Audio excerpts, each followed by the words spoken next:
Hola a todos, ¿cómo están? Hoy vamos a ver la primera presidencia peronista. En la pantalla estamos viendo una línea de tiempo resumen de la primera presidencia peronista y destacamos solamente algunos hechos relevantes en cuanto a sucesos políticos, económicos, sociales. Ahora solamente nos vamos a concentrar en el año 45 y 46, que es el momento en que Perón llega a la presidencia, y en pantallas siguientes vamos a ir analizando los otros hechos. Entonces recuerden que clases anteriores vimos lo que había sucedido el 17 de octubre del 45, que se conoce hasta el día de hoy como el Día de la Lealtad Peronista, se celebra de esa manera por ser el día en que Perón le habla por primera vez a los trabajadores desde el balcón presidencial y establece un vínculo que va a ser indestructible por muchísimos años. Él construye ese vínculo entre los trabajadores y el líder, y allí comienza el movimiento peronista, y dijimos que ese hecho va a ser el que lo lleve a Perón a la presidencia. Ese discurso fue una campaña electoral, ¿sí? Entonces, después de este evento, se presenta a las elecciones por el Partido Laborista. Fue un partido que se creó en el mismo 45, producto de este movimiento peronista. Era una coalición de diferentes partidos, formaban parte sindicalistas, radicales, algunos socialistas, y el vicepresidente precisamente era uno de estos radicales llamado Hortensio Quijano. Entonces la fórmula presidencial quedó definida como Perón-Quijano. ¿Quiénes se le oponían o cuál era el opositor más fuerte a Perón en estas elecciones?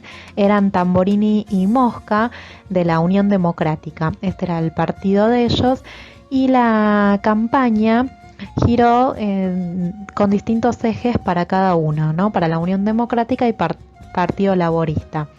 Para la Unión Democrática, la campaña giró en una campaña de desprestigio hacia Perón, sobre todo. Identificaban a Perón con los militares, con un golpe no democrático, lo identificaban con el fascismo.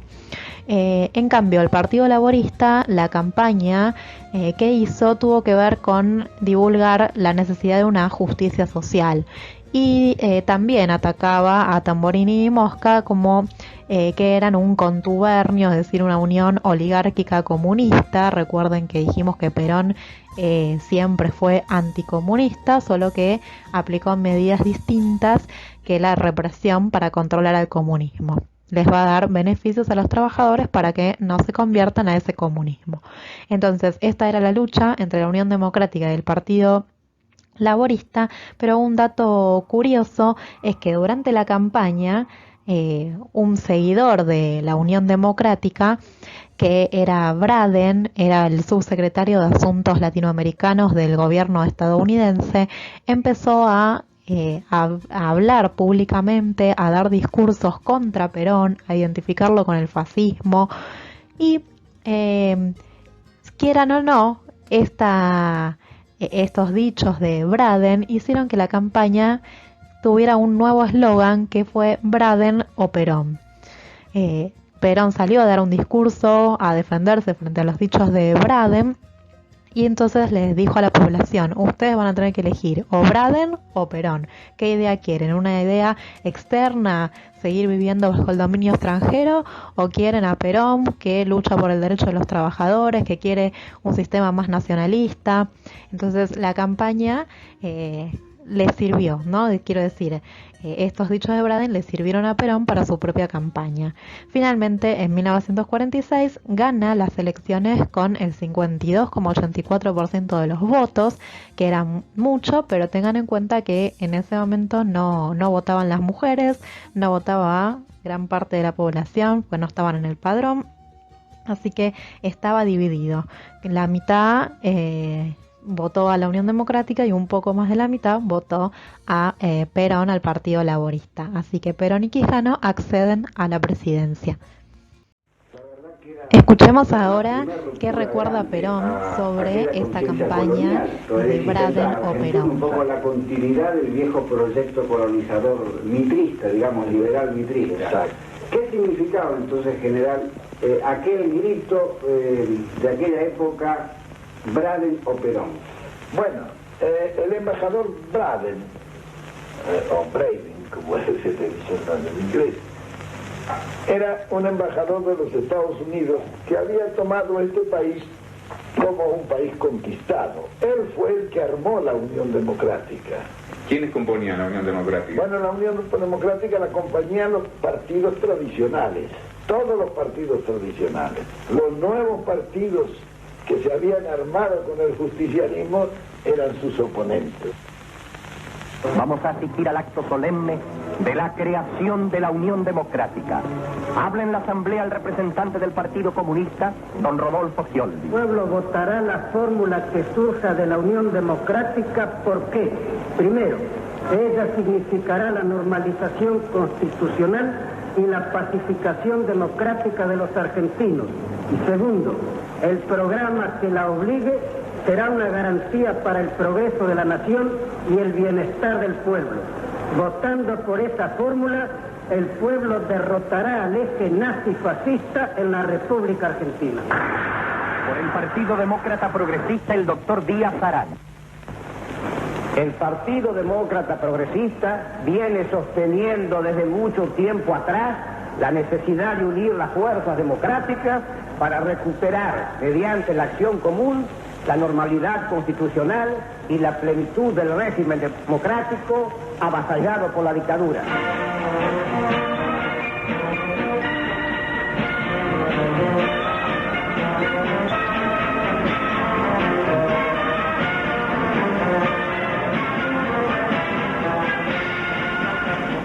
¿Cómo actuaba este personaje Braden, que ha estado en contra suyo, de Villaurén, de Arben, de Castro? Braden actuaba como en su casa, hacía discursos, se reunían los de la Unión Democrática y Braden le hacía el discurso. Indudablemente nosotros no podíamos dejar de aprovechar esa situación. Por eso cuando me proclamaron a mí presidente fue cuando yo dije, el pueblo tendrá que elegir o Braden o Perón. Ese fue, digamos así, un eslogan que se expandió enseguida por toda la República. Indudablemente fue un gran acierto. Y yo a Braden quizás le tuviera que levantar un monumento en la Argentina, fue el que más nos ayudó para ganar las elecciones, con su conducta y con su intervención abierta y descarada dentro del panorama político argentino.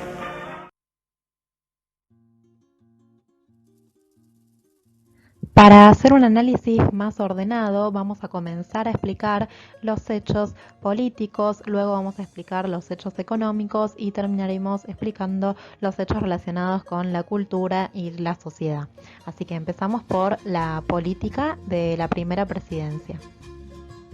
Es fundamental entender cuáles eran los apoyos que tenía Perón al llegar a la presidencia. En primer lugar, quienes lo van a apoyar van a ser los trabajadores, y el por qué lo apoyan es indudable a partir de lo que vimos que pasó el 17 de octubre. Los trabajadores estaban muy contentos con todos los derechos que habían adquirido a partir del trabajo de Perón en la Secretaría de Trabajo y Previsión. Recuerden que habían adquirido el aguinaldo, las vacaciones pagas, los seguros por desempleo, la extensión de la jubilación.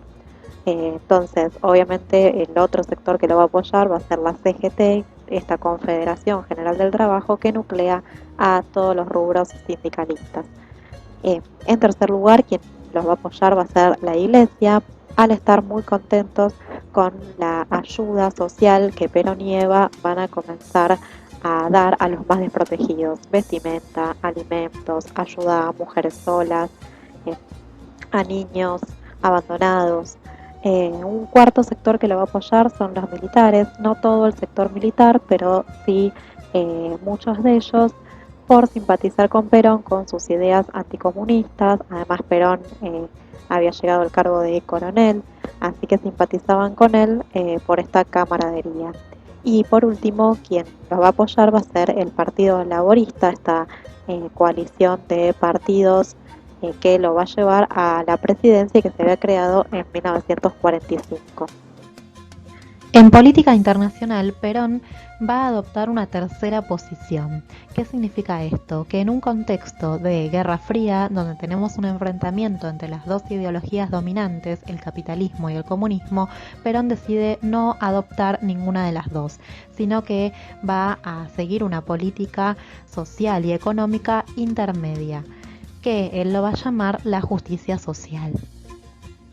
Ahora escuchemos a Perón hablando sobre esta tercera posición. Hace años que vengo condenando por igual los abusos del comunismo y los abusos del capitalismo. A medida que ellos avanzan en sus luchas con sus mismos errores, el hombre del mundo se va dando cuenta que ninguno de los dos traerá la solución ni la paz que la humanidad anhela.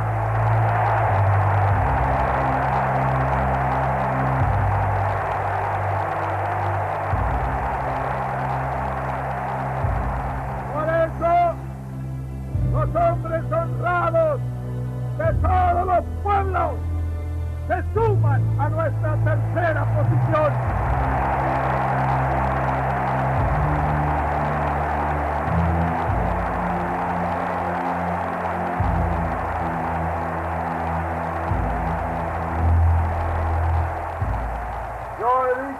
Infinitas veces estábamos en contra de toda política internacional imperialista. Eso es lo que quiere el pueblo argentino para todos los pueblos de la tierra. ¿Sí o no?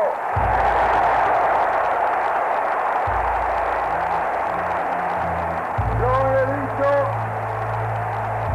que nosotros trabajamos primero para la República Argentina, después para el continente americano y luego para los otros pueblos de la tierra. Y lo he dicho porque eso es lo que quiere mi pueblo. ¿Sí o no?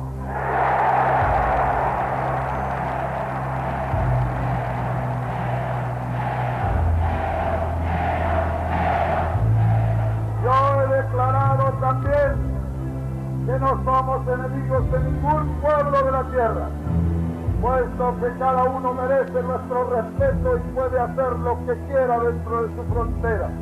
Y lo he dicho porque eso es lo que el pueblo quiere. ¿Sí o no?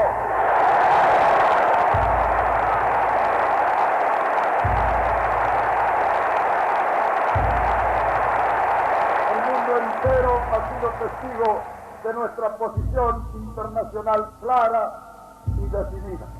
¿Quiere o no quiere el pueblo argentino que seamos amigos con todos los pueblos de la humanidad?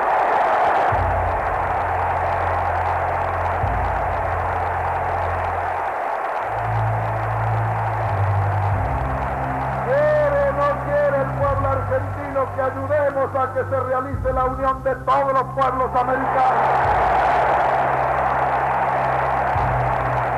¡Viva la unión de todos los pueblos americanos!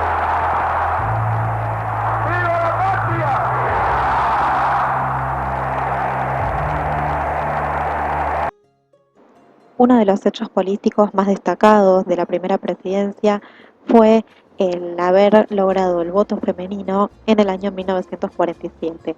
Eva mandó un proyecto de ley al Congreso, el cual fue aprobado, y en 1947 tuvimos la ley para que las mujeres puedan votar. Lo hacen efectivamente en el año 1951. Escuchemos a Eva hablando sobre esta conquista tan importante. Radio Central presenta Mujeres de mi patria, Voces de nuestra historia. Recibo en este instante de manos del gobierno de la nación la ley que consagra nuestros derechos cívicos y la recibo ante vosotras con la certeza de que lo hago en nombre y representación de todas las mujeres argentinas, sintiendo jubilosamente que me tiemblan las manos al contacto del laurel que proclama la victoria. Aquí está, hermanas mías, resumida en la letra apretada de pocos artículos, una historia larga de luchas, tropiezos y esperanzas. Por eso hay en ella crispaciones de indignación, sombras de acasos amenazadores, pero también alegre despertar de auroras triunfales. Y esto último se traduce la victoria de la mujer sobre las incomprensiones, las negaciones y los intereses creados de las castas repudiadas por nuestro despertar nacional.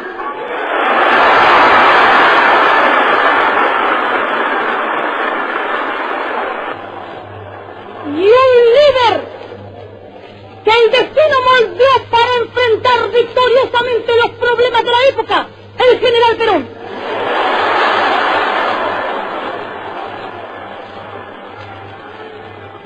Con él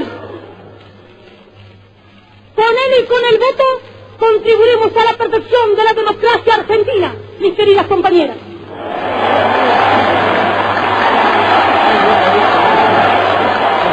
Radio Central, Voces de nuestra historia. Otro de los hechos políticos más importantes del período fue una reforma que se le hace a la Constitución Nacional en el año 1949. Esta reforma se hizo principalmente para incorporar todos los derechos que se habían conquistado desde la Secretaría de Trabajo y Previsión, desde la gestión de Farrell. Recuerden que Perón había sido vicepresidente y secretario de Trabajo y Previsión de Farrell, y a partir de allí se siguieron mejorando las condiciones de los trabajadores. Entonces todo eso tenía que quedar legislado y va a formar parte de la Constitución hasta el día de hoy. Entonces se incorporan sobre todo los derechos que llamamos de segunda generación, es decir, todos los derechos sociales y laborales, el derecho a un aguinaldo, a las vacaciones pagas, seguros de accidente.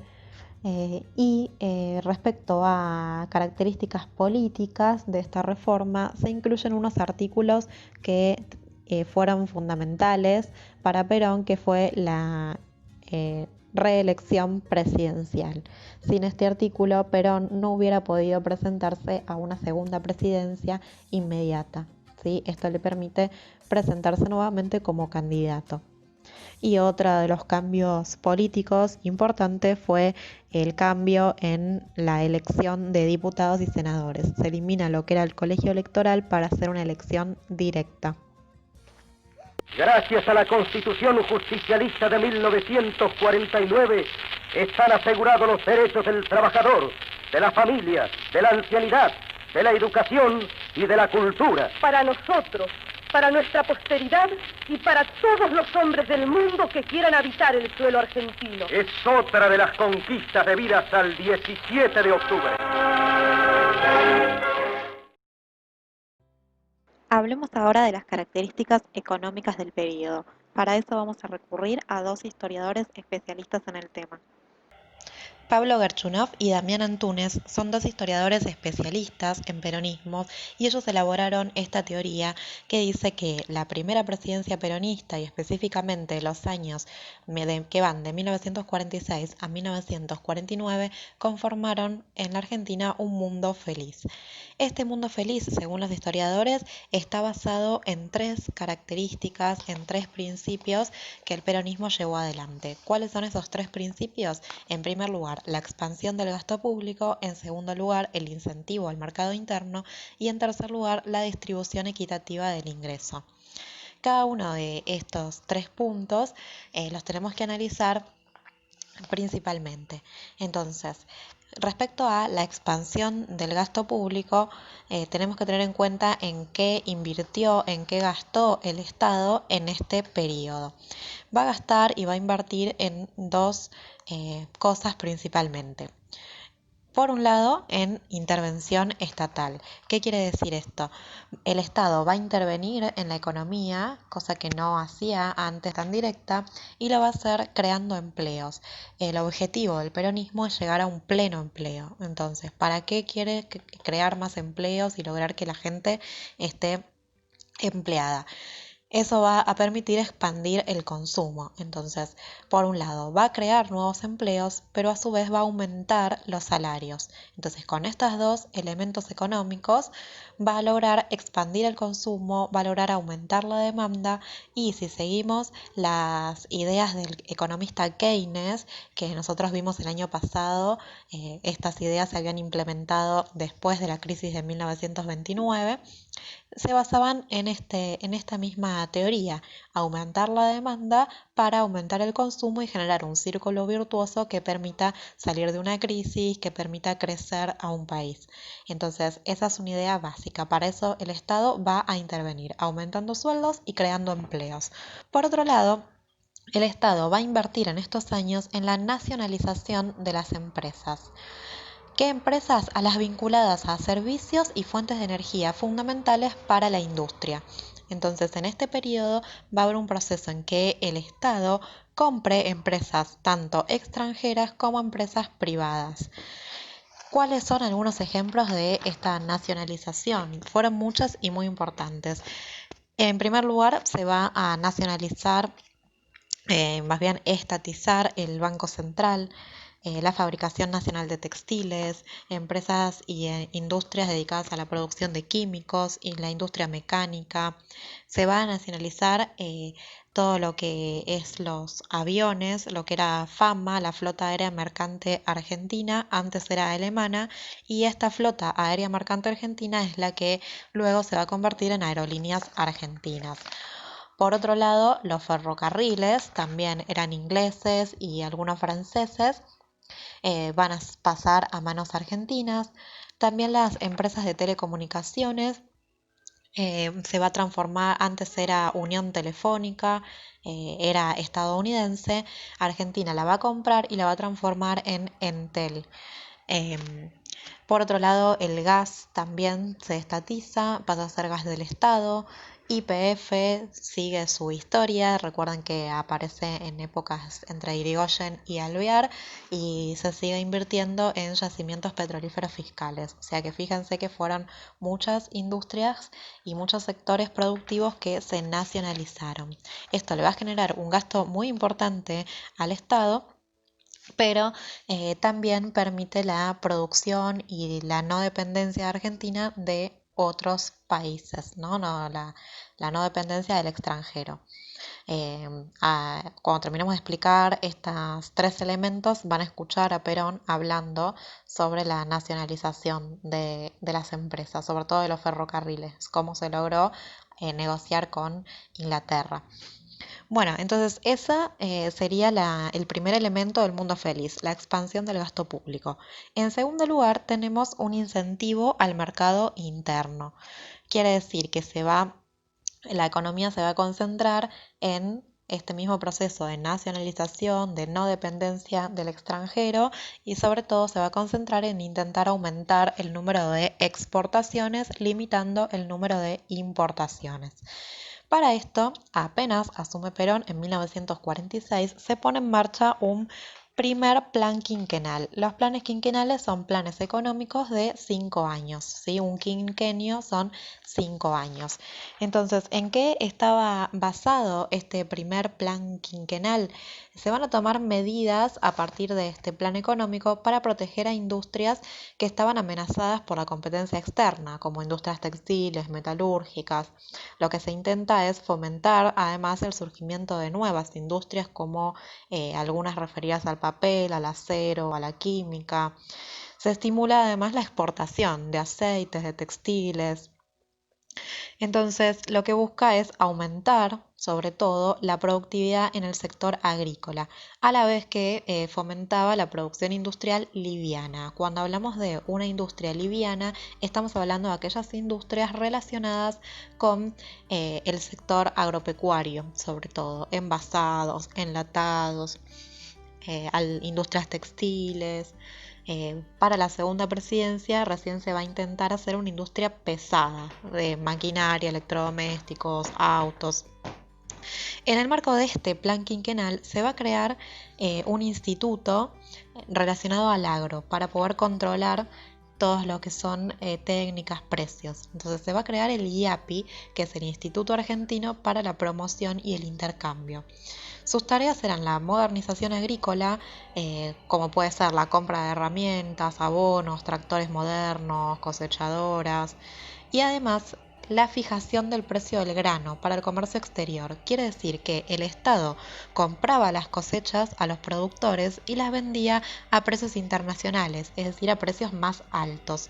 ¿Qué hacía con el excedente que tenía entre ese precio al que compraba a los productores y al que lo vendía, ¿no? Tenía un remanente. Ese excedente de dólares lo va a destinar a la industria, ¿sí? Entonces vemos que el primer plan quinquenal está combinando un plan económico basado en el modelo agroexportador, como siempre tuvo Argentina, pero incorporando la producción industrial. ¿Sí? Y en este sentido es muy importante que sigue en este periodo el proceso de ISI, de industrialización por sustitución de importaciones.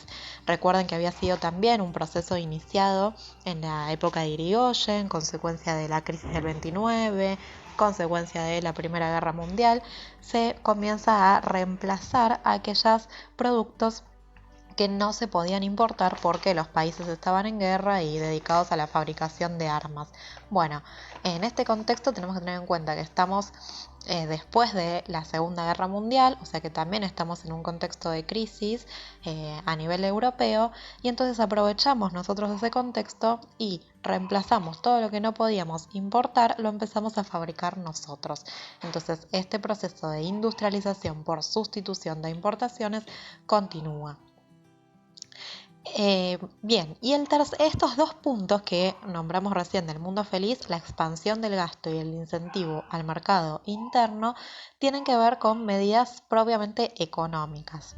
Por eso es que las relacionamos con las medidas de Keynes implementadas, ¿no? Tanto en Gran Bretaña, en Estados Unidos, para salir de una crisis, para crecer. Son medidas económicas.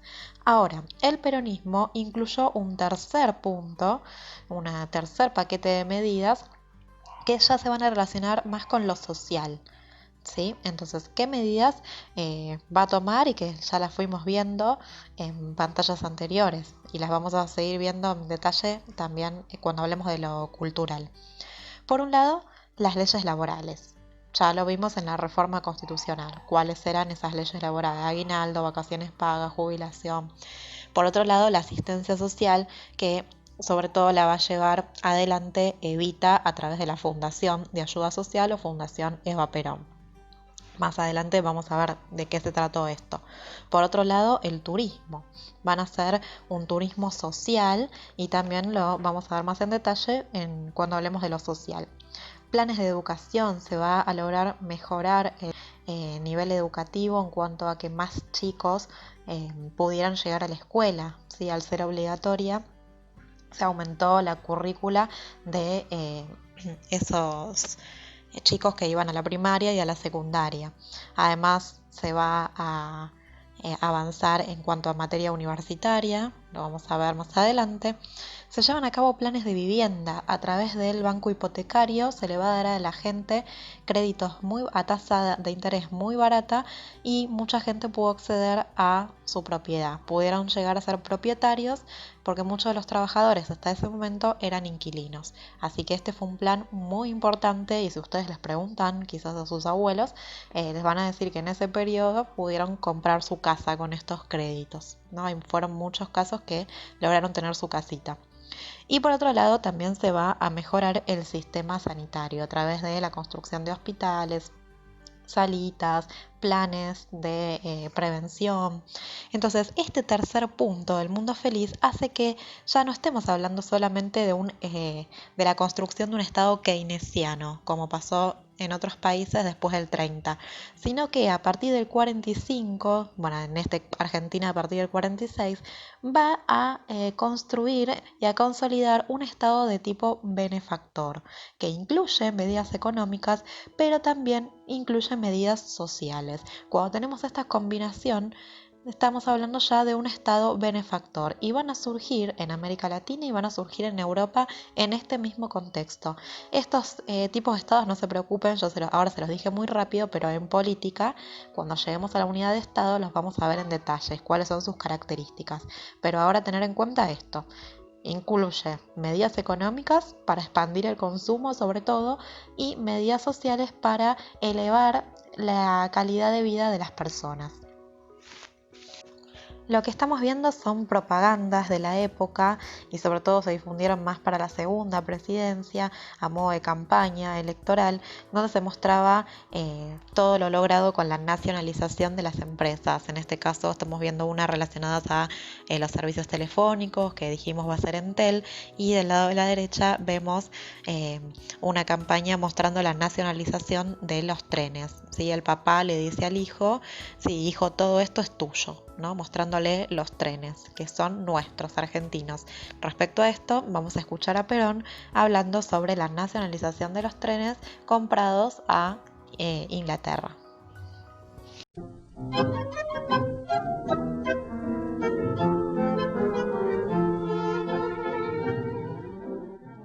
La llegada del gobierno de Juan Perón termina con la Argentina neocolonial.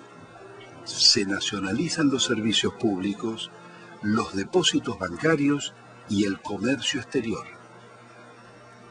Nacen los ferrocarriles argentinos. Esa riqueza vuelve a la fuente que le dio origen. Los rieles son del pueblo. Al finalizar la Segunda Guerra Mundial, Gran Bretaña le debía a la Argentina 2.000 millones de pesos. La deuda es canjeada por todos los ferrocarriles. Los ferrocarriles se compraron con una habilidad extraordinaria de Miguel Miranda. Él hizo correr primero la voz de que nosotros compraríamos los ferrocarriles. Los ingleses, que habían terminado la guerra y andaban un poco pobres, se vinieron enseguida a venderlos. Cuando llegaron, Miranda le dijo, no, nosotros no hemos dicho nada, dice, eso es una cosa buena, pero si ustedes los vendieran y nosotros los compraríamos, ¿cuál sería el precio? Le dijeron el valor de libros. ¿Y cuánto es el valor de libros? 10.000 millones de pesos argentinos. Miranda lo miró y se rió. Le dice, ¿cómo vamos a pagar 10.000 millones de pesos por fierro viejo? No era fierro viejo. Estaban funcionando cerca de 50 y tantos mil kilómetros de vía con estaciones y en muchas partes una legua a cada lado, que era lo que le habían dado en la concesión inicial. Había pueblos. Había 26.000 propiedades de los ferrocarriles. El Dock Sud, el puerto de Buenos Aires, era de los ferrocarriles ingleses. Los ingleses estaban duros, porque para negociar los ingleses son muy hábiles y muy duros. Y un día cometieron un error. Lo vieron a Miguel Miranda y le dijeron, vea, si ustedes nos pagan 6.000 millones por los ferrocarriles, nosotros le depositamos a usted y a Perón en un banco que ustedes nos indiquen 100 millones de dólares. Al día siguiente, claro, estos negocios se hacen así. Al día siguiente Miranda a Diana ya estaba golpeándome la puerta de mi pieza en la residencia y me dijo, vea general, ya está listo este negocio, lo vamos a sacar porque si nos ofrecen una coima para que le paguemos 6.000 millones porque no valen los 6.000 millones. Bueno, siguió discutiendo y un día vino y me dijo, bueno, está cerrado el asunto. Los conseguimos los ferrocarriles por 2.029 millones de pesos. En el contrato de compra-venta, Miguel Miranda le puso que se compraban bienes directos e indirectos de los ferrocarriles. Esos indirectos representaban 26.000 propiedades que tenían los ferrocarriles en el país. Esto no se dieron cuenta los ingleses cuando se hizo el contrato de compraventa. Por eso Mr. Eddy, cuando se firmó, se desmayó. Estas imágenes que estamos viendo también fueron propaganda de época referidas a los temas económicos. Quiero que le presten mucha atención porque seguramente estas imágenes pueden aparecer en un trabajo, en una evaluación, para que ustedes las tengan que analizar como fuente histórica, porque surgen de ese momento. Entonces, sobre todo es importante la primera, y vemos un montón de cosas que tienen que ver con la economía peronista y tienen que ver con el plan quinquenal fundamentalmente.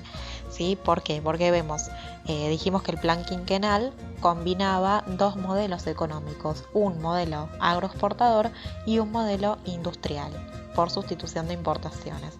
Entonces, si empezamos viendo el dibujo de la Argentina, ¿sí? Vamos a ver que tenemos, hay debajo de la Argentina son moneditas, Eso significa el ingreso que tiene nuestro país por exportaciones, sobre todo, y dentro vamos a ver una vaquita que está ahí media deforme y encima de la vaquita tiene una espiga de trigo. Detrás de la espiga de trigo vemos una fábrica. Entonces eso es muy característico de lo que estamos charlando, del modelo agroexportador combinado con el modelo industrial. Eso es lo que le va a dar ingresos a nuestro país. A la izquierda vemos una bandera argentina, una banda argentina que está uniendo a un montón de bancos. Bueno, dijimos que el Banco Central y diferentes bancos, además de las industrias, se van a nacionalizar en este periodo y muestra esta característica de la nacionalización y estatización de empresas. Y debajo vemos la frase IAPI, que era este Instituto Argentino para la Promoción y el Intercambio, dedicado a fijar el precio del grano a nivel internacional, a hacer mejoras agrícolas. Entonces esto se relaciona con la imagen de la derecha, que nos habla de una nacionalización de los elevadores de granos. Es una maquinaria para trabajar y recolectar, ¿no?, estos granos, y también en este periodo se van a nacionalizar, se van a comprar esas maquinarias y así se logra una mejora en la producción. Bueno, en estas imágenes seguimos viendo estas características de el mundo feliz en su aspecto económico y en su aspecto social. Bueno, la de la izquierda en realidad pertenece a la segunda presidencia, pero ya que estamos hablando de las características económicas a nivel general, veámoslo ahora, ¿sí? Dice coche a la vista porque en la segunda presidencia dijimos que se va a comenzar con una industrialización de tipo pesada. Va a incluir electrodomésticos, autos. Si Argentina puede producir sus propios autos. Entonces esa es la realidad que vemos en esta propaganda. Y a la derecha leemos que la vivienda propia puede ser una realidad argentina. Es una propaganda a estos créditos del banco hipotecario a tasa muy barata. Bueno, llegamos al último elemento que vamos a analizar para la primera presidencia peronista. Ya analizamos características políticas, analizamos características económicas y ahora vamos a analizar características sociales y culturales. En este periodo se prestó mucha atención al bienestar social y al aumento de la calidad de vida de los trabajadores, sobre todo. Estos trabajadores, que eran considerados de clase baja, clase popular, van a ascender a una clase media a través de todo este programa de asistencia, programa de turismo, programa de mejora de los derechos. El aumento salarial estuvo muy vinculado a estas características, a este aumento de la calidad de vida. Entonces, por un lado vamos a ver cómo a partir de la Fundación Eva Perón o Fundación de Ayuda Social se benefició a los desprotegidos, a los niños, a los ancianos. Ahora vamos a ver algunas imágenes. Y también la Fundación Evita fue la responsable de llevar a cabo y organizar el turismo social. Vamos a ver también qué pasó en el turismo. Por otro lado, vamos a ver una mejora en el sistema sanitario, en el sistema de salud, con construcción de hospitales, campañas de vacunación, campañas de prevención. En este sentido, se va a crear la Secretaría de Salud, que enseguida se eleva de funciones y entonces va a pasar a ser un ministerio. O sea, fue fundamental este avance porque lo tenemos hasta el día de hoy. Ramón Carrillo fue el primer ministro de este Ministerio de Salud y va a llevar a cabo estas políticas de construcción de hospitales, centros sanitarios, campañas. Además se amplía la red de agua potable y cloacas. Esto fue fundamental para mejorar la salud de las personas. Entonces en este periodo vamos a ver que disminuye la mortalidad, sobre todo la infantil, y aumenta la expectativa de vida. Además de aumentar la calidad de vida, va a aumentar también los años en que la gente vive, ¿sí? Y respecto a la educación, ahora vamos a escuchar a Perón hablando sobre la educación universitaria gratuita. En este periodo se establece que la universidad del Estado debe ser gratuita y esto hizo que muchísimos trabajadores puedan acceder a la universidad. Antes no lo podían hacer o ni siquiera podían terminar la primaria. Al hacer que la primaria sea obligatoria y pasar a la secundaria y establecer un sistema gratuito universitario, hizo que muchos pudieran tener sus títulos y ser profesionales. O sea, fue un gran cambio. Ahora lo vamos a escuchar a Perón hablando de eso. Y por último vamos a analizar que educación primaria sobre todo. Vamos a ver que hay una peronización, un adoctrinamiento de los chicos desde muy chiquitos. Esto tiene que ver con lo que llamamos la doctrina justicialista. Lo vamos a ver en detalle la clase que viene, que vamos a ver la segunda presidencia peronista, porque se dio más en esa época. Pero desde acá ya empezaron, ¿no?, a salir estos manuales escolares donde se quiere inculcar al chico el sentimiento de ser peronista, el sentimiento de amar a Perón y a Eva, ¿sí? Fue muy importante. Pero ahora escuchemos a Perón hablando sobre el sistema universitario.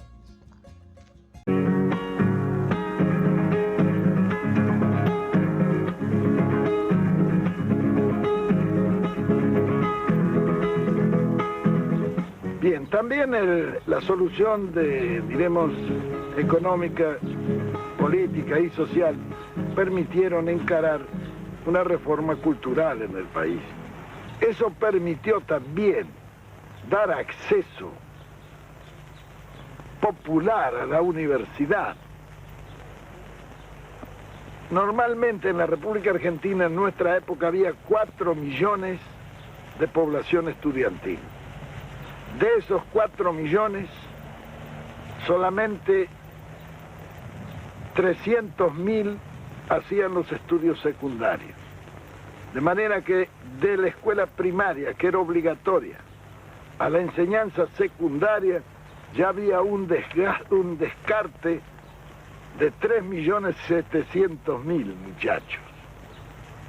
De esos 300.000, iban a la universidad nunca más de 100.000 en todas las universidades.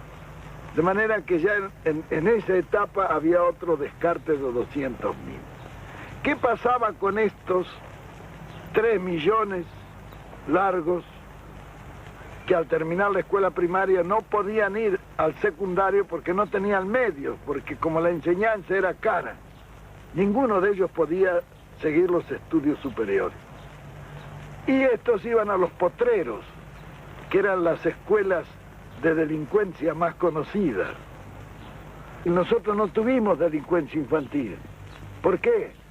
Porque en Buenos Aires más de 50.000 muchachos tenían sus clubes. Se crearon 90 clubes de barrios, donde tenían en lo posible cancha de fútbol, de básquet, boxeo, gimnasia, en fin, todas las actividades deportivas. Esos clubes los hacía el Estado y se lo entregaba a los vecinos que lo administraban y lo llevaban adelante. Por otra parte, las escuelas profesionales, donde el chico iba, recibía un salario y a la vez estudiaba. Después de recibirse de operario, iban a la fábrica, estaban 3 años. De ahí podían pasar a las escuelas de aplicación, que eran escuelas para formar sobrestantes, jefes de talleres, etc. Después de estar allí, iban nuevamente a la industria y estaban 2 o 3 años y entonces tenían derecho a ingresar a la universidad obrera, de donde salían ingenieros de fábrica en cada una de las grandes especialidades de la industria. Eso fue para la masa. Es decir, en esto se contempló un panorama de conjunto y se hizo la conquista más grande, fue que allí la universidad se llenó de hijos de obreros, donde antes estaba solamente admitido el oligarca, porque la forma de llevar al oligarca es poner altos aranceles, entonces solamente puede ir el que lo paga. Nosotros suprimimos todos los aranceles. Para la universidad no había ni derechos de exámenes ni nada, era gratis, totalmente gratis, el Estado pagaba eso. De manera que tanto el pobre como el rico podía ir. Era un crimen que estuviéramos seleccionando materia gris en círculos de 100.000 personas cuando lo podíamos seleccionar en 4 millones, que hubieran salido más abundantes. Bien, eso en pocas palabras y dicho muy rápidamente fue nuestra concepción con referencia a la reforma cultural. Respecto al turismo social que nombrábamos hace un ratito, lo que hizo la Fundación Eva Perón, bueno, y sobre todo fue un plan de gobierno de Perón, fue impulsar el turismo local construyendo nuevos hoteles, ¿sí? Construyendo piletas, piletones, lugares de esparcimiento, parques, donde la gente y sobre todo los trabajadores pudieran acceder de forma gratuita, en el caso de los piletones, y después hoteles y hosterías muy baratas para que puedan conocer diferentes regiones del país. Bueno, los que vemos más grande, los nombres son los que más impulsó el Estado. Se crearon hoteles baratos por Mar del Plata, Chapadmalal, Córdoba, en Ezeiza se crearon los piletones que estamos viendo. Fue un gran proyecto que si hoy pasamos por esa zona vamos a ver que están totalmente abandonados. Chapadmalal lo mismo, están esos complejos turísticos totalmente abandonados, es una lástima, pero durante el peronismo estuvieron a capacidad completa, llenos. Los trabajadores, por eso decimos que fue un mundo feliz, porque la felicidad se mostraba en diferentes ámbitos de la vida. Con un aumento salarial podían destinar parte de ese salario a disfrutar, ¿no? Y eso aumenta la calidad de vida. Y los que vemos más chiquitos como Bariloche, Salta, Mendoza, las Cataratas, en esos lugares también van a aparecer hoteles baratos, planes de turismo, pero sobre todo fueron estos impulsados por los sindicatos, ¿sí? Los sindicatos van a acompañar esta política estatal y van a ofrecer a sus trabajadores afiliados diferentes beneficios turísticos.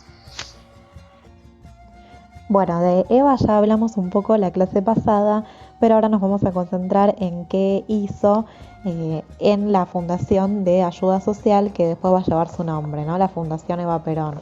Perón le dejó este cargo de asistencia social y a partir de ese rol en la fundación va a acompañar a los sectores más desprotegidos, pero también a dedicarse al deporte, ¿sí? Entonces vamos a ver qué hizo Eva en esta fundación. A partir de la Fundación de Ayuda Social se construyeron hoteles y refugios, se subsidiaron medicamentos y vestimentas, se hicieron donaciones a los más desprotegidos. Eva, por estas características, fue llamada por sus seguidores la Dama de la Esperanza, la banderada de los humildes, pero también por los enemigos va a ser conocida como la mujer del látigo, ¿no? Este poderío que tenía Eva no le caía bien a los opositores, ¿sí? Pero su obra fue muy importante al construir escuelas, hospitales, comedores, colonias vacacionales, hogares de tránsito para mujeres, sobre todo desprotegidas. Va a organizar torneos deportivos para juntar dinero y ayudar a estos comedores. Así que la obra de Evita a nivel social fue muy importante. También se va a crear la ciudad de los niños en esta época. En esta imagen arriba a la derecha estamos viendo una carta, una tarjeta de felicitación que llegaba regularmente a las casas para Navidad y Año Nuevo, y nos parece un poco loco desde hoy recibir una tarjeta de felicitación del propio presidente, pero ocurría, ¿sí? Muchas veces Perón firmaba estas cartas que iban a los trabajadores, ¿no? Es un gesto para sus seguidores, pero bueno, sobre todo les sirvió esto a nivel político para marcar la cancha, para marcar esta doctrina justicialista, ¿no? Es todo un símbolo de la época, recibir cartas firmadas por Perón y Evita en las casas de los trabajadores, deseándole una feliz Navidad y un año nuevo. Bueno, ya dijimos que a nivel educativo se avanzó muchísimo, aumentó el número de inscriptos a la escuela primaria, a la secundaria y a la universitaria. Dijimos que se construyeron nuevas escuelas. Pero acá vamos a analizar un tema muy controvertido que fue la cuestión del adoctrinamiento en la escuela primaria. Esto se analizó años después, sobre todo teniendo en cuenta los manuales escolares que se usaban en esa época. Lo que estamos viendo son 2 páginas de un manual escolar que era estatal, llegaba a todas las escuelas, usaban el mismo manual, y vemos cómo en la imagen de la izquierda se enseñaba a leer y escribir. Si ustedes recuerdan o tienen alguna imagen de los manuales o cómo les enseñaban sus maestras, sus mamás, sus papás a leer y escribir, recordarán que era: mi mamá me ama, mi mamá me cuida, mi papá me quiere. Bueno, fíjense acá cómo se enseñaba. Se reemplazaba las palabras de mamá, papá, con las de Perón y Eva. ¿Sí? Fíjense, dice Perón y se enseña, ¿no?, cómo se separan las sílabas y cómo se separan las letras. Sara y su esposo son peronistas, votaron a Perón, y un aplauso, se ve, ¿no? Entonces fíjense la manera de adoctrinar, ya no es mamá y papá, se quiere relacionar la idea de mamá y papá de la patria en Perón y Eva. Esto es un adoctrinamiento muy importante porque ya desde chiquitos se le está metiendo en la cabeza a los nenes que tienen que ser peronistas, no hay otra forma de no amar a los líderes. ¿Sí? Fue muy importante y muy interesante para analizarlo.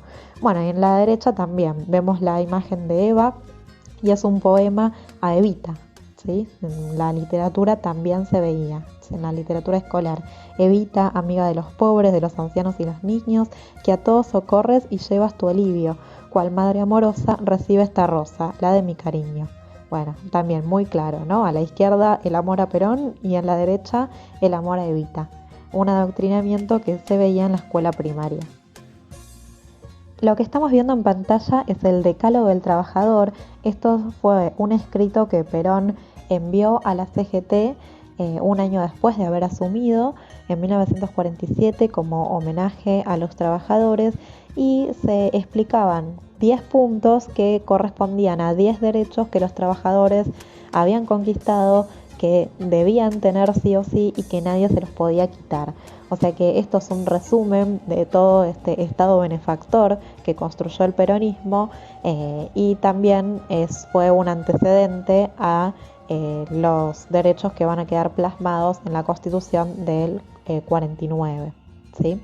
Entonces leemos que todo trabajador tiene derecho a trabajar, tiene derecho a una retribución justa, a la capacitación, a condiciones de trabajo dignas, a la preservación de la salud, a su bienestar, a una seguridad social, a la protección de la familia, al mejoramiento económico y a la defensa de intereses profesionales.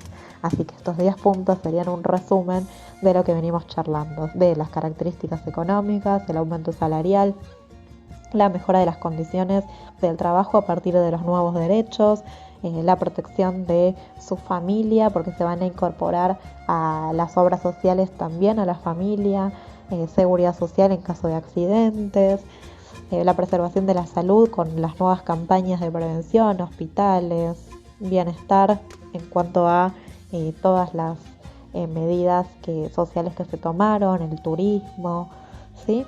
Entonces es un resumen de todo lo que venimos charlando.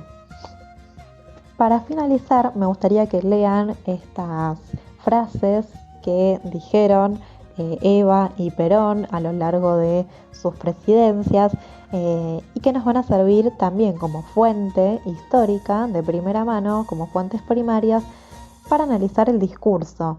Nosotros hablamos de un liderazgo claro de Perón y Eva, de una forma de gobernar que no existía hasta este momento y que si lo relacionamos con lo que estamos viendo en política, podemos decir que el gobierno de Perón fue un gobierno de tipo carismático, ¿sí? Él ejerció una dominación carismática siguiendo las ideas de Max Weber y por lo tanto el discurso, sobre todo nacionalista, el discurso cercano a la gente, va a ser una característica fundamental de este tipo de dominación y sobre todo las características del líder, ¿no? Entonces en cada una de estas frases vemos este discurso, cómo fue importantísimo a nivel político.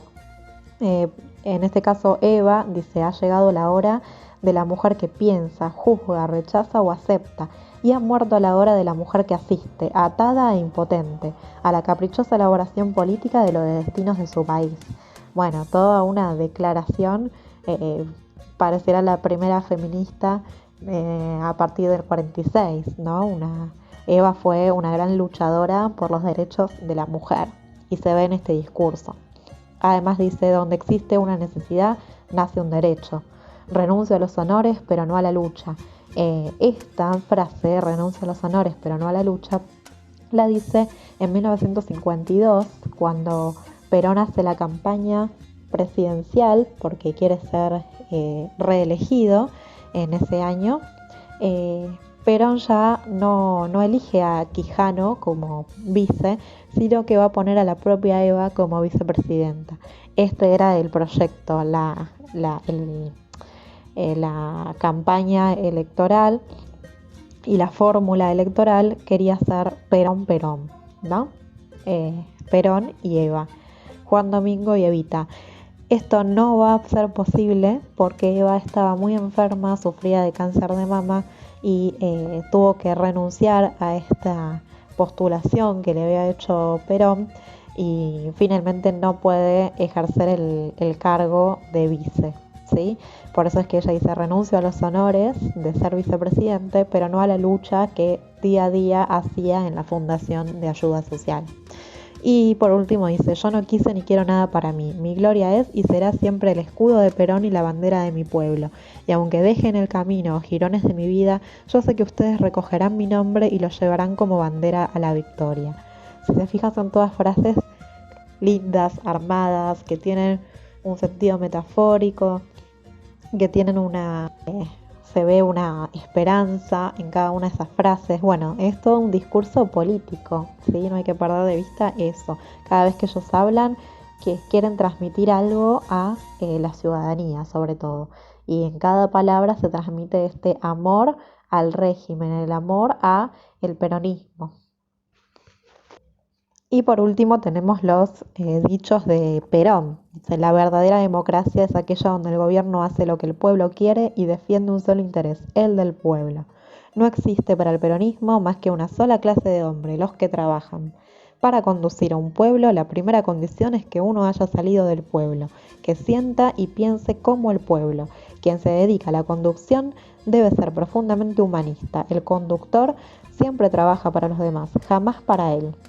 Le prometían todo y no le daban nada, entonces yo empleé un sistema distinto: no prometer nada y darles todo. En vez de la mentira, decirles la verdad. En vez del engaño, ser leal, sincero y cumplir con todo el mundo. Bueno, acá claramente vemos esta dominación carismática, vemos este discurso que sí, son diferentes frases dichas en distintos momentos, pero siempre sacamos los conceptos clave. La idea y recalcar todo el tiempo el pueblo. Cada vez que Perón habla hay que tener en cuenta, si ustedes revisan de vuelta el discurso del 17 de octubre, fíjense la manera en que él habla, ¿sí? No solamente lo que dice, sino la manera en que se planta en el balcón y habla. Son miles y miles de trabajadores, de gente que está escuchándolo en la plaza. Y hay obviamente tumulto, hay ruido. Bueno, fíjense que Perón, para lograr que esa gente se calle y que lo escuchen, porque lo que interesa es que lo escuchen atentamente, por eso es un líder, ¿sí? Si le hablaran encima no podría mostrar su liderazgo. Entonces cada vez que hay ruido, Perón va a repetir las palabras, ¿sí? Por eso es que lo escuchamos decir tantas veces: compañeros.